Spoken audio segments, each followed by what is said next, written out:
আজকে বাড়িতে তৈরি হচ্ছে ঘি। এই যে এই কাচের বাটিটার মধ্যে মানে অনেকদিন ধরে আমরা সর জমা করে রেখেছিলাম, যেটা বাবা এখানে ঢেলে দিয়েছে। ঢেলে এবারে ঠান্ডা ফ্রিজের থেকে জল বার করে ঠান্ডা জল দিয়ে এটাকে এবারে এইভাবে ঘোরাচ্ছে বা ফাটাচ্ছে, যেই বলো না কেন, দিয়ে এখান থেকে ননিটা বার করে এরপরে কি কি করে বাবা দেখা যাক। আজকে রান্নাঘরের দায়িত্বে বাবা। ঠান্ডা জল দিচ্ছে বাবা।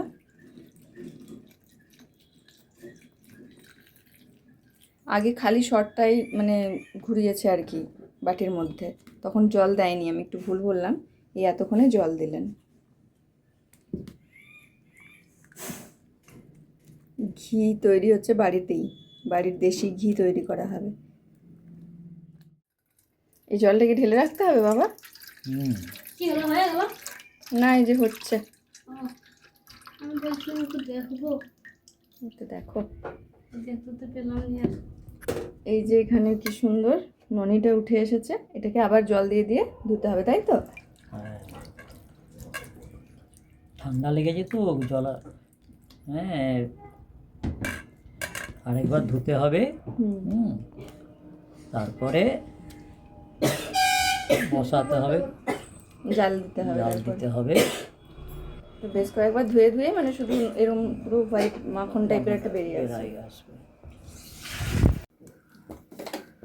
এর থেকে একটা ছোটো বাটি আছে না আমাদের? হ্যাঁ আচ্ছা, এটা এই অবস্থাও আমরা রেখে দিতে পারি। তাহলে ওই যে বাটার যেটা আমরা ইউজ করি যে কোনো রান্নাতে, বা কাঁচা মাখন যেটা হয় আর কি, সেটা সেইভাবেও আমরা খেতে পারি। কি সুন্দরভাবে বেরিয়ে গেছে মাখনটা। এবার এটাকে জাল দিলে ঘি তৈরি হবে। আরেকবার ধরবেন দিয়ে তারপরে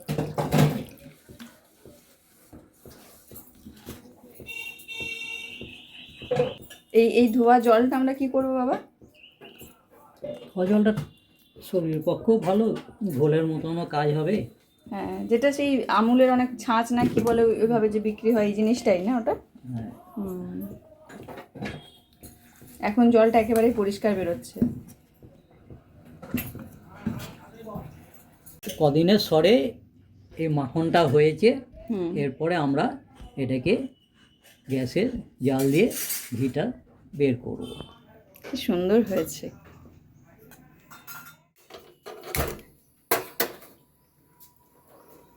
এই যে জালে বসিয়ে দেওয়া হয়েছে। এবার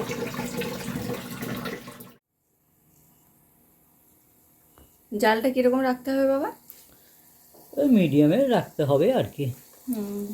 বেশি জাল দিলে পুড়ে যাবে। এই যে ঘি হওয়া শুরু হয়ে গেছে, সুন্দর।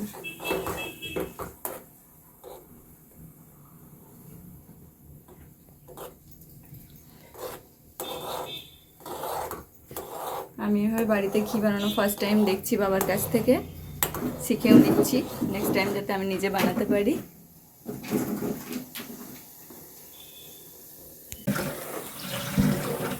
ছোটোবেলায় এরকম ঘি বানানো মানে এত সামনে থেকে দেখিনি, কিন্তু ঠাকুমা বা দিদা যখন বানাতো, তলায় যে কালোটা লেগে থাকতো পোড়াটা, ওটা দিয়ে আমরা খুব মুড়ি খেতাম, মুড়ি মেখে খুব ভালো লাগতো।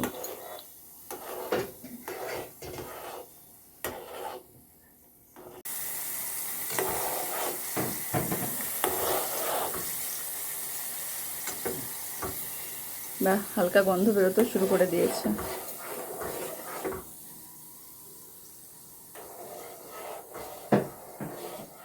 ঘি কিন্তু পুরো প্রায় রেডি ঘি।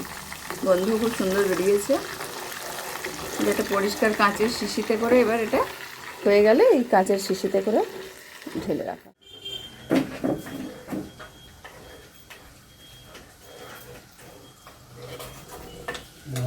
নিজের ময়লাগুলো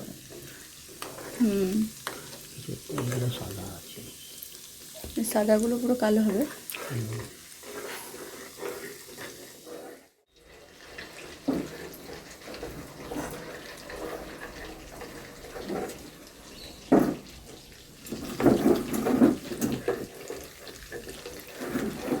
আমাদের ঘি তৈরি হয়ে গেছে।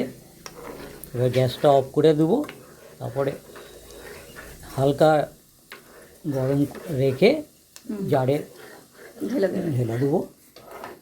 তাহলে গ্যাসটা বন্ধ করে দিই। গ্যাসটা বন্ধ করে দাও। ঘি পুরো রেডি। একটু চামচে তুলে দেখান একবার। বাহ, এটা ঠান্ডা হলে গন্ধটা দারুণ বেরোচ্ছে, দারুণ জাস্ট। পুরো ঠান্ডা হয়েই এসছে। এবার এই জারটার মধ্যে ঢেলে দেওয়া হবে।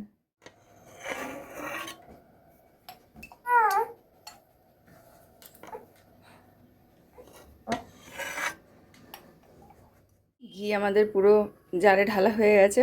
প্রায় 200 গ্রাম আমাদের এখানে ঘি তৈরি হয়েছে। বেশ কয়েকদিন রাখা হয়েছিল শর্ট তুলে তুলে দুধ থেকে। দেশি ঘি আমাদের পুরো রেডি। এই গাই দুধ আর এই যে এটা রয়েছে, এটা কালকে আমরা গরম ভাতে মেখে বাবা বললো খাওয়া হবে। আজকে আমাদের একটু অনুষ্ঠান বাড়িতে যাবার আছে, সেই কারণে আজ আমরা খাবো না। এটা হচ্ছে কালকে খাওয়া হবে ভাতে মেখে। এটার দারুণ টেস্ট।